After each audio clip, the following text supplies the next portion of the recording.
Welcome back to the Rediscovery Journal. I'm going to be honest with y'all. There is really no plan for tonight, but thankfully, I have a special guest. She was here last week. I don't know if you remember her. I don't know if you want to say your name again. It's me, Ellie, back again.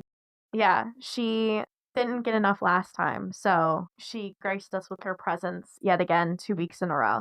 So I guess jumping back in on the last podcast, I mentioned trying to do like those positive affirmations in terms of like turning the negative into the positive.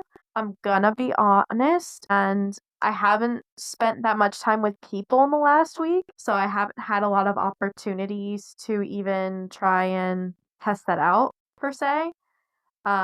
I don't know, Ellie, did you try it at all? And if you did, how did it go? Try I didn't try that one so much. I don't know if it's the same. I think it's kind of the same thing.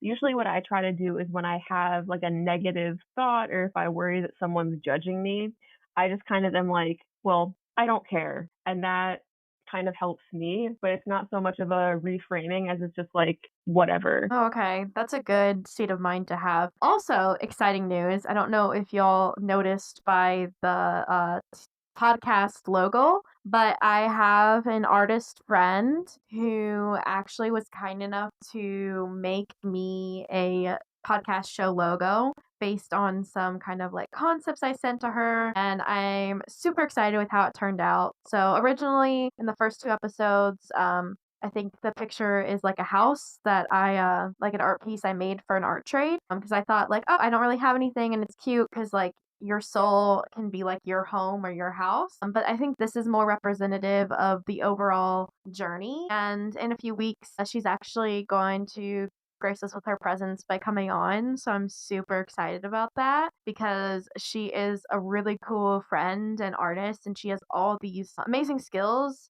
and also like different realms of art itself. Hopefully, Ellie, I know Ellie doesn't like to listen to herself, but hopefully, Ellie will tune in that week. Of course.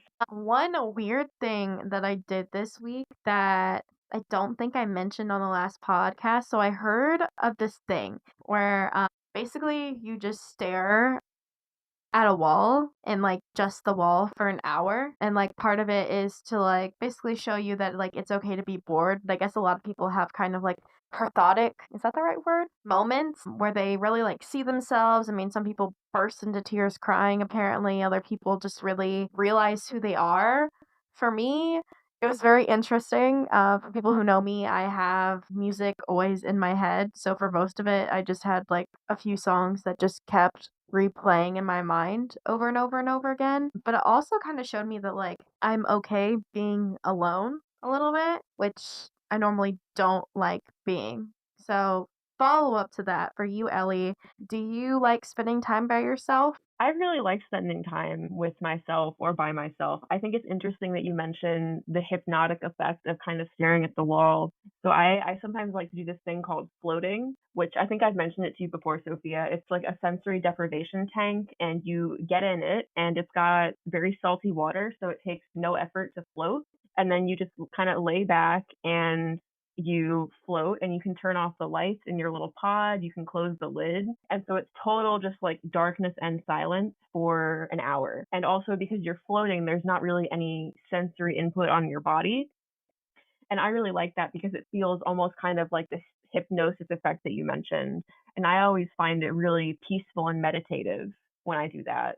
So First time that you did that, did you enjoy it or did it just feel very strange?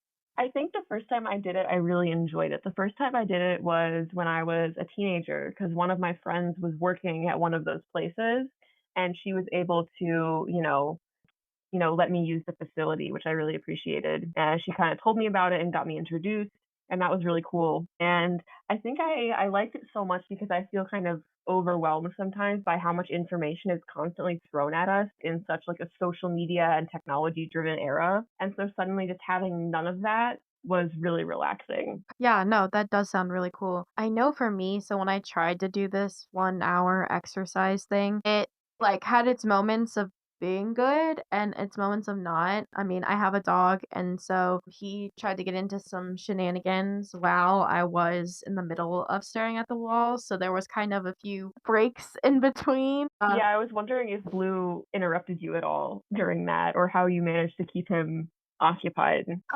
So I would say like a good 15 minutes in, he was trying to steal one of my keys and like use it as like a toy. And so that was like yeah, that was kind of like a 1 minute distraction there. And then honestly, I couldn't fully do the 1 hour. I like checked my because I set a timer. I'm like, how long is left? But I kind of went like a decent time without checking. I did like 30 minutes without. 'Cause at That's really first I was good. worried. Yeah, I was like, "Oh gosh, watch, I'm gonna look and it's only gonna be like 2 minutes," and I feel like it's an eternity. But I felt like it was just kind of hard because I don't know, if I got as much of the hypnotic experience because my walls, like, are textured Mm. instead of, like, a plain color, so, like, my mind just kept seeing images in the texture, which also, I don't know, felt very weird to me. Maybe that's kind of like some kind of hypnotic effect though, because you weren't like, like you were kind of just finding shapes in what was there, and so you were just kind of allowing your brain to like decompress a little bit and kind of like search for those shapes. That's something that I read something recently, I don't remember where, about how your brain just kind of needs time when you're not being stimulated by anything to just kind of like shake it off and like, not tire yourself out or like literally burn yourself out. And so that's something that I've been like, thinking of and trying to keep in mind throughout my day. Like, when I'm kind of like walking between rooms, like I just kind of like I don't need to be looking at my phone while I'm doing that. I can just go. And like removing that kind of extra input helps me kind of like, I don't know, I guess think about more things that are going on and just kind of like I don't feel so exhausted by the day because I have all of these like tiny mini breaks to kind of like process things. I guess if that makes sense. Yeah, that sounds kinda like meditation in a way. Like, in Yeah, college, like a I took a constant meditation. yeah, in college, I took, like, a meditation course, actually, and he talked about how a big piece like, he used to be a monk, actually, but, like, a big piece of meditating is being able to live in the moment, which kinda goes back to, I think, something we talked about last week of, like, sometimes when you're younger, you look to the future, and then when you're living the future and it's your present, then you're looking back to the past. One big thing with meditation is just, like, living in the now and accepting these moments as they are instead of, like, as we want them to be. Yeah, I really like that.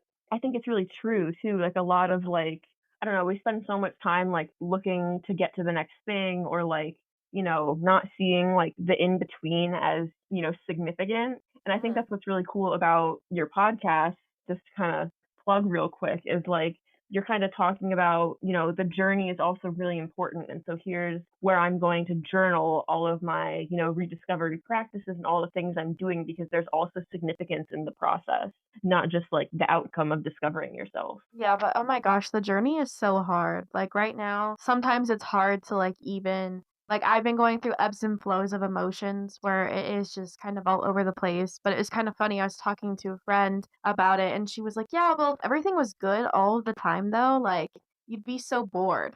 And I'm like, "Okay, yeah, but I'd rather be bored right now than like internally kind of questioning different portions of like who I am and like not my self-worth because I know that I'm worth a lot, but like navigating how that goes in the world and, like, how you're perceived. I don't know if that makes Mm. any sense.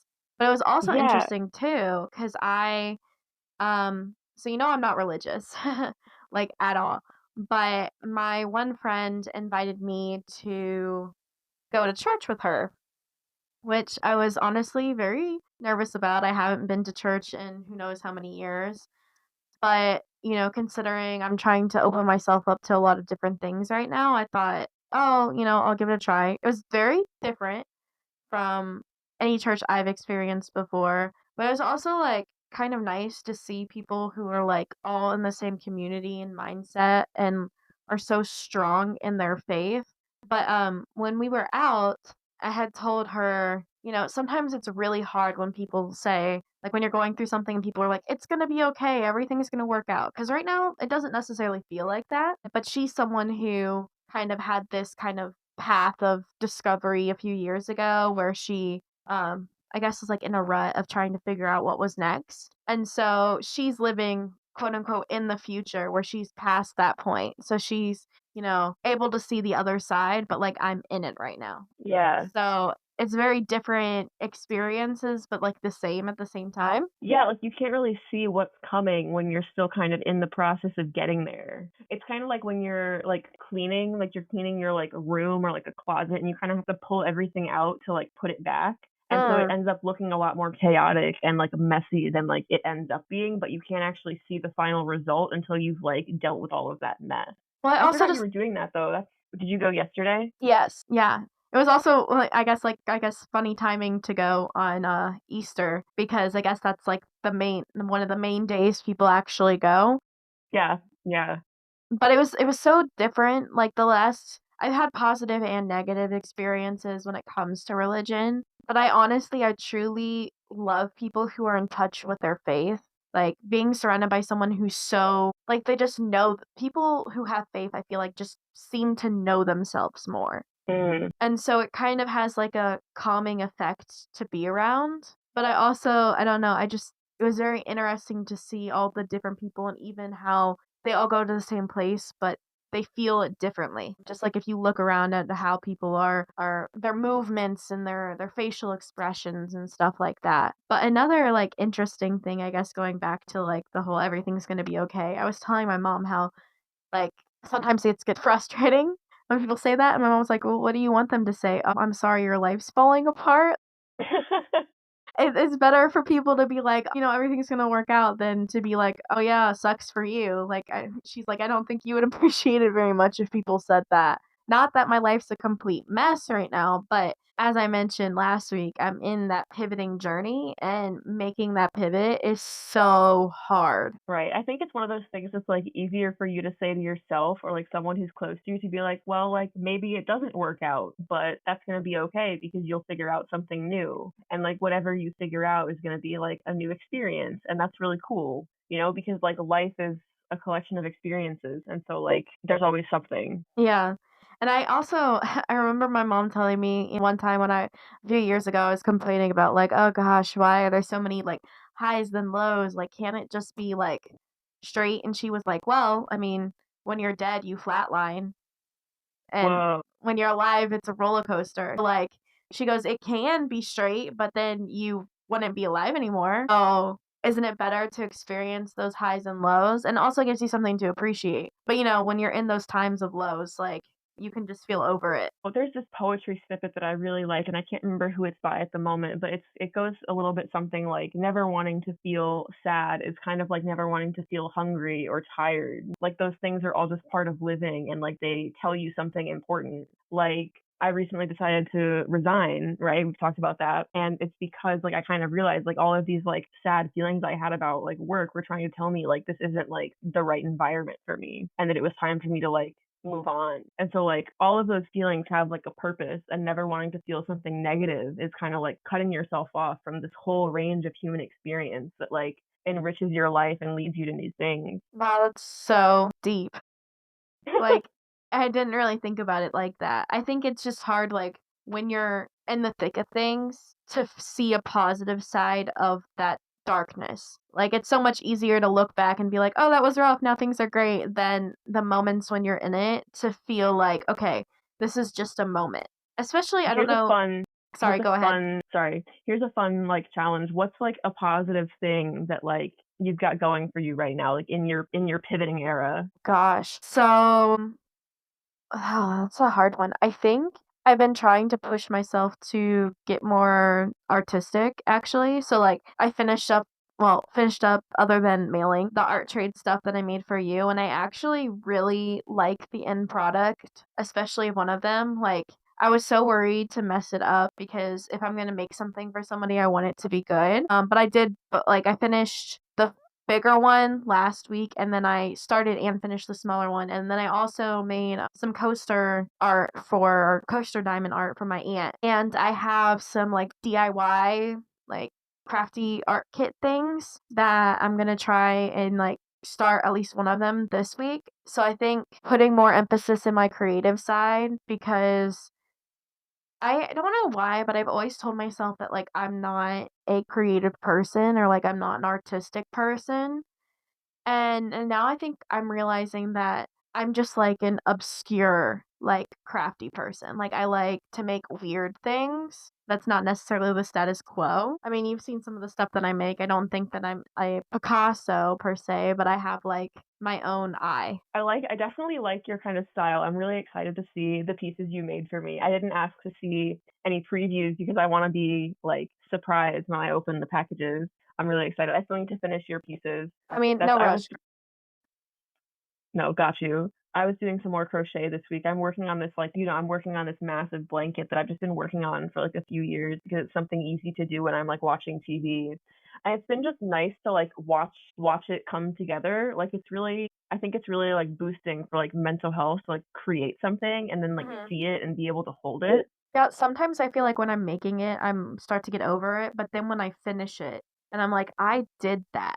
Like I made that. I would buy that. Then it kind of starts to feel cool. Yeah. Have you ever thought about doing one of those like art markets? I went to one nearby recently. It was like a little like artsy craft kind of market thing. And I always love walking around and like seeing all the stalls and like what people make. But have you ever thought about like doing one of those with like some of your art? I have not is it's the insecurity in me, but have I don't know if I have the confidence to think that I would sell enough to even make back the money to like have the stall, if that makes sense. Yeah, 'Cause I've only had, like, a few people. I mean, most of the people I've made stuff for, it's because I asked them, "Hey, do you want me to make you something?" Or like, "Hey, I made you something," and I just send it. Like, it hasn't really been people coming to me and being like, "Hey, I like what you do. Make me something," you know? So, I feel like I'd have to kind of, first of all, kind of have a backlog of items, which I have enough yarn for, trust me, but then also gain that confidence in myself that I could actually sell things. do you think it's one of those things that you would be able to like leap and try at some point? Like even before you maybe like felt confident enough to do it, like just like push yourself and then like set up your stall and see what happens? Potentially, but I have so little like experience where I'm like, I wouldn't even know what to price things at. Because I wouldn't want to make it too expensive or too cheap. And also, I don't know, like, I'm not against it. I think I'm just kind of hesitant. But I also would have to put a lot of time. Like, I know it takes a lot of time to even build up enough pieces. Like, if I'm going to have a stall, I don't want to just bring one or two things, you know? I Right. want to at I least mean, you'd have. sell out pretty easily. Yeah, if I only had one item if I only had one item, yeah, that would hopefully be pretty easy to, I would hope to sell that, but I don't know. In terms of, like, crochet and stuff, is there any other things that you make? Like, do you make any, like, items? So I haven't really made any like items, I guess. Like something that I'm interested in making though is I'm really interested in making those like cute hair bandanas that I've seen some people make like on Instagram and I've seen a few kind of like out in the wild, I guess. Those look really cute, especially because my hair has gotten a little longer. For those who don't know, I used to have a buzz cut, pixie cut, whatever. My hair is longer again, and so I'm kind of looking back into like different hairstyles and like things to do there. So like headbands or bandanas. I know a lot of people crochet like sweaters, and that's something that I think could be like really fun if I Girl, got good, if you you know? get into sweaters, you will have to make. I will. Next art trade. Yes. I'm already planning for the second one and I haven't even finished the first. Yeah, well, maybe wait until you see what I made you first to I'm make sure I'm gonna sure. love it. I mean, because it's not exactly the same, because like, I sent you sketches, and then the concepts are based on that, but obviously it's not verbatim exactly what I drew out, because things had to That's your shift a little artistic bit. liberties. Yeah. Unfortunately for you. Oh, wow, yeah, no, that would be super cool. Another thing, or, like, I guess my goal for the next week of things I'm gonna try and do is I heard that it's really good for your state of mind to make, like, up sticky notes and write positive affirmations on them and then put them either around your house or, like, on your mirror, and then, like, every time you pass it, say them out loud to yourself, because the more you say positive affirmations about who you are and different aspects of yourself, the more you start to believe it and get in that positive mindset. I just I have to like that find idea. some really good positive affirmations about different components of myself that I actually want to, like, You said you did find some? You should share or no, I them. Well, I haven't yet. I have to that's the research that I need to do or just think about like, I know one like, do you ever have those moments of self-doubt when you hurt somebody where you wonder, like, "Am I a good person?" Yeah. Well, I've always or someone told me, like, well, people who are quote unquote bad people, they don't wonder if they're a good person. So that's Mhm. typically like a sign that you're at least semi good, you know? So that could be one. But unrelated to that, I know that I think I had mentioned to you, one of my friends had given me the idea of basically there's not a life list, but a list of things that if money and time weren't an object, what you would want or envision for your life. And I did it a few months ago and then I did it again yesterday, actually, because she said it can kind of help you figure out where you want to go with different aspects of your life. If you're feeling those moments of being lost or you want to kind of get to know yourself better, I don't know if you want to hear some of the things on my list. Yeah, I do. I'm curious, what changed between your list or what stayed the same from like a month ago and yesterday. So, honestly, from the fall to now, there isn't a lot that's changed. I think it's more so my wording of things that's changed. But that could be like super deep too, because could signify like the way that you're thinking about these different like lifeless things has like shifted. Yeah, so the first 2 that I have are help people and contribute good to society. Like, I want my life to mean something where, we never know when we're going to quote unquote pass on or die, but I hope that whenever my time is, that I will have contributed more good to the world than negativity. And that Hmm. actually weighs on me a lot. Like, I think about it a lot of the time. I don't know if you think about that too. I do. I think you're doing just fine, Sophia. But I also have on there, like, make art. So, try write, try this podcast, create in general, just do crafts. Eventually, Yeah, one day, I'd like to own a home, preferably a cottage or a cabin. I just love the aesthetics, and that has remained the same, I think, since I was a kid, being like, "Oh my gosh, I want a cottage or a cabin." I also me wanna too, girl. find love and find myself and my purpose, so I'm hoping to grow as a person and treat myself with the same respect that I try and give others. I want to form connections with people and make more genuine friends. I'd like to have 2 dogs instead of just the 1. Aw, little playmate. Yeah, I mean, if I had more money, I would probably try and get a Frenchie. My parents have a Frenchie, and he's super cute, and Frenchies and pugs, they look very compatible together. Then I have a few more things on here. So see the world, or at least parts of it, because right now I haven't even been outside the US. I haven't even been to Canada. And then have enough money where I can pay bills, do fun things, and still be able to save money. And then, this one, like the last one, I think weighs on me a lot. It's just like show my parents how much they mean to me and how much I appreciate everything they've done for me. Yeah, so those are like kind of the things on my list. I know none of them are like super, I guess, like extravagant or like crazy things, but But a they're all lot like of very them, meaningful. yeah. I also feel like they're kind of cliche in a way, but they're my cliche, so it's okay. Yes, that's the attitude.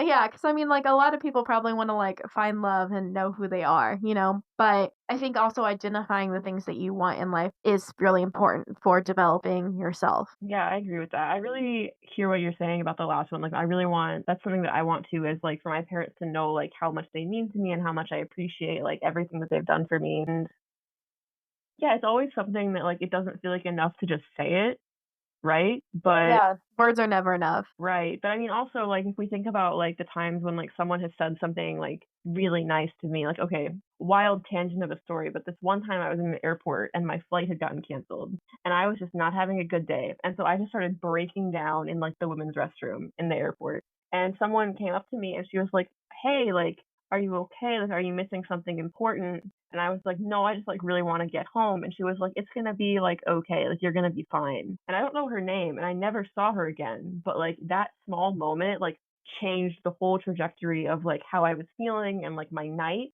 And so Yeah. like even those small things can have such a big impact on like other people's lives and our lives. Hmm. I think it's also easier to, like, understand the impact people have on you than it is the impact you have on people. Ooh, yeah. Like, I never feel like I do enough for other people, and sometimes I've been told I do too much. but in my mind, it's not enough. And I don't Yeah, it's know hard if, to, like, like part sorry, go ahead. you're good. I was gonna say it's hard to, like, value, like, your own actions sometimes. Well, it's also I don't know, like, when I look back at some things, I'm like, "Oh my gosh, I did do too much in that situation." Like, I don't think people would have gone that far for me. Not that it's bad that I went as far as I did for some people, but I think that there are moments in my life where I chose other people over myself, and I'm trying to shift that to be not where I'm selfish, but where I'm if there's something I don't feel comfortable with, I'm not moving that line for someone else. Right, you're choosing yourself first and, like, choosing your boundaries and, like, respecting your boundaries. Yeah, cause like, I feel like I've always been or at least I try to be decent with following through on other people's boundaries once they make it clear where they're at with something, but I've noticed that in the past, I've been willing to really move that line for other people. Yeah, no, I've definitely struggled with that as well. I think it's also, like, really difficult sometimes, like, when you're, like, a really giving person to, like, know when you have to, like, not give too much to someone who's not gonna give back to you, or, like, give too much of yourself that's kind of, like, crossing your own boundary. Yeah, and going off of that, one thing I think is really interesting is, like, this is one of the first times in my life where I would say look around, but, like, not a lot of my, like, friends are in the same, local proximity as me, but I can count and kind of see for the first time that I have friends who care about me on that level that I try and care about other people, where I don't wanna say it's shocking, but I've had a lot of experiences in the past where when I needed people to show up, they weren't willing to do it for me, and so it's kinda Yeah. taken me aback that I'm in a moment right now where I actually have people who are checking on me and are willing to be there for me. Yeah, I think when that's the kind of thing that, like, you're not used to, it can feel really, like, new and, like, kinda confusing. Like, especially because it feels like it really, like, damages your, like I'm saying, like, you generally, like, it can really damage, like, your confidence when, like, you're, like, reaching out for people and they're not there for you. I also don't know if maybe you can tell me if this is a normal thing, but I always feel guilty when I need other people. Like, I don't mind if other people need me, but I feel like I'm putting a burden on them when I need that in return sometimes. I think that's, like, a normal feeling to have, but, like, I think that something that, I've tried to think of that, like, really kinda helps me when I feel kinda like, "Wow, like, I should be more independent, like, I shouldn't lean on people so much," is, like, it's other people like helping, like, other people like feeling, like, useful. Like, I know that I really like when someone,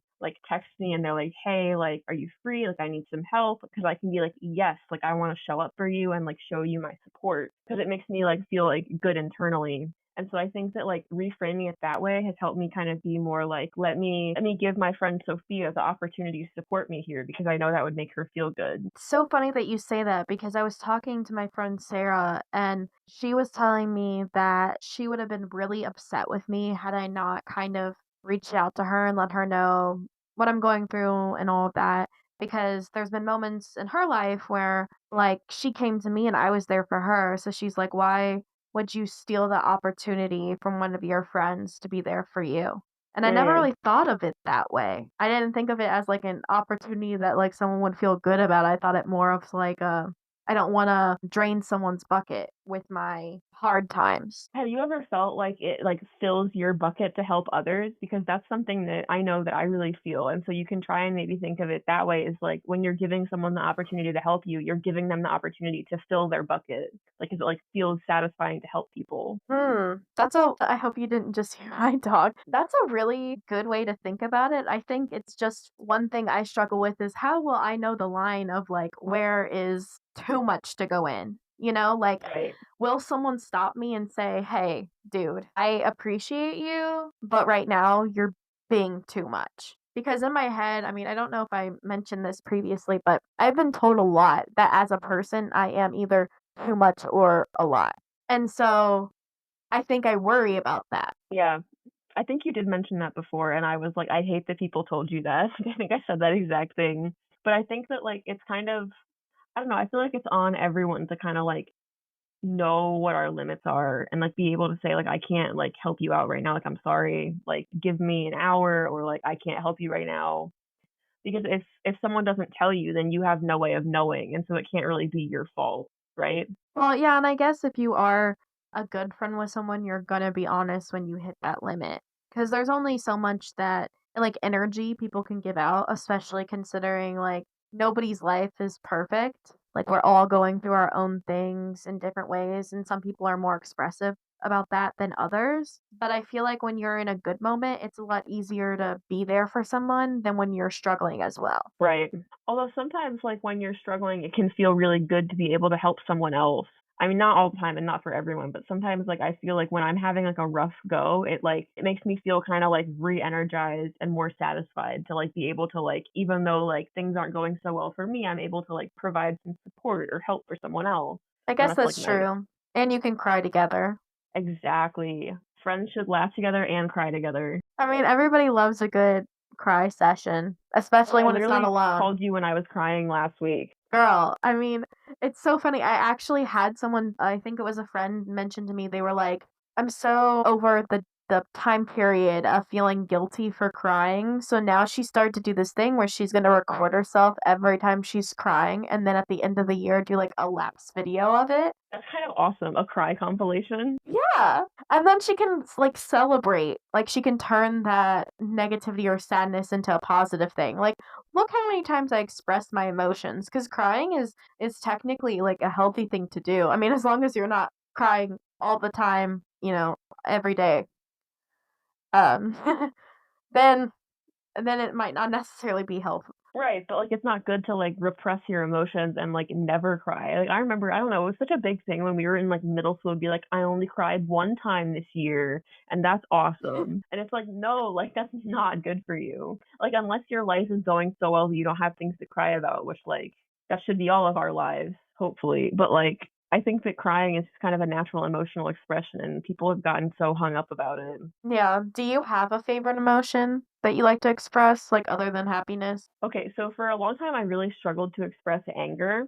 And so now it feels good for me when I can be like, I'm angry about this. Like this pisses me off. And that feels like good because I'm not just holding in the anger until it like feels like it's suffocating me. I'm just able to say like this makes me angry. And like it feels better to just like speak it and say it instead of trying to hide it. Because then I'm not only am I angry, I also feel guilty about like lying. Hmm. I think for me, like with anger, that's like I don't experience it easily. Like I think it takes a lot to get me like seeing red. Hmm. Like because I don't know, I see it in like in levels maybe where I'm like frustrated. I feel frustrated, sure, but I don't think that that's the same level as angry or mad. Yeah. No, I definitely get frustrated like a lot. And like it's helpful for me to be able to be like, I'm frustrated about this because it was really like annoying or like it was dangerous. And then like as soon as I like say that, like that's kind of what I mean by anger, I guess. It's like as soon as I'm able to be like, I'm frustrated about this and like vent about it for like 2 minutes and then like my anger feels like alleviated and it's like, wow, like that was really nice to express and like now it's over. It's gone. So more so like in the moments where you're feeling stuff, having that ability to express that verbally, no matter what you're Yeah. feeling. Do you think that you have to have like a safe space for that? Or do you just kind of, are you at the place where it doesn't really matter? You're just going to say how you feel when you feel it. Like depends on like who I'm around and how well they know me because I don't want to just like, pull into the office and be like I'm so pissed off about this guy on the road because I don't want anyone to think I'm actually like seething over it. But I can be like this thing really frustrated me to like my friends or like my girlfriend and they'll be like, "Yeah, that sounds frustrating." And I'm like, "Thank you. It was frustrating." And then we can all just move on, right?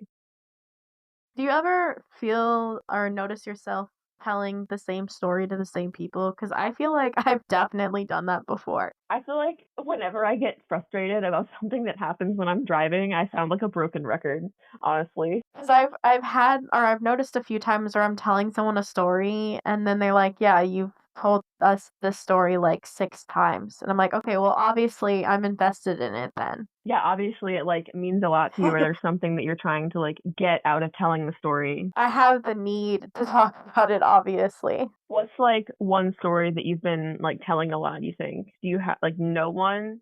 Or just something that's like Gosh, like recently?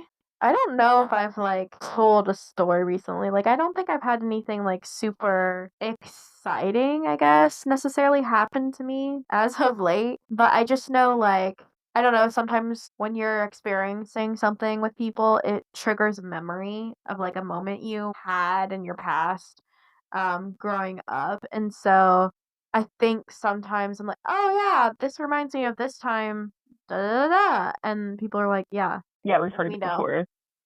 Yeah. They're like, yeah, this is only the 10th time you've mentioned it." But I don't remember telling them at all. I don't know if I just black out when I tell the story or what. Well, I mean, if you have, like, a memory that's associated with, like, a specific thing, then, like, I think it's only natural that, like, when you see that thing, like, it'll come up and, like, you'll mention it. The one thing I think I've noticed too about like people who really care about me, they'll be like, "I've heard it before, but go ahead, tell me again." Yeah, that's, like, a good caring way to react, I think. Like they're not like, "Okay, enough." Okay, like, we've heard it, whatever. They're like, "Oh, like, Yeah. you told me this before, but, like, tell me again because I wanna hear about it." They're like, "Let me get the popcorn. I'm super excited to try and relive this moment we've already relived before." Yeah, it's like shared memory. Like, almost to the point where I think some people could probably recite the story themselves. It's that bad, Ellie. I don't know if that's a bad thing though, dude. I think that's just, like, being human and, like, having experiences and sharing them with people. I guess that's true. I mean, like, if they care enough, they'll remember it. So I guess that that's a pro that they still remember something that I've mentioned a few times. Yeah, people care about you and, like, wanna hear about your stories and your Okay, feelings. Don't hide from your friends when you're upset. okay, girl, you're gonna get me emotional saying words like that. I know that you also have like a busy rest of your week. So do we want to do like closing thought? Closing thoughts. Really, I think that people just shouldn't hide from their friends when they're having a hard time, and we should give each other the opportunity to, like, support each other. Totally valid. And I think that's I know a lot of podcasts, they do a lot of editing. And for anybody who listened to my first episode, you could obviously tell I didn't do any editing. I thought, I want it to be raw. I want it to be me. I want to show that I'm human. And if I'd say, that that's just me being myself in the moment. And there had to be a little bit of editing on the last episode because there was a echo effect where every time Ellie said anything, it was echoing through my mic, but in general, I think one of my goals for this podcast is to just truly show who I am and who the people I have on are, and just be as authentic as possible because I feel like that's so important in terms of, I mean, self discovery or even having deep conversations.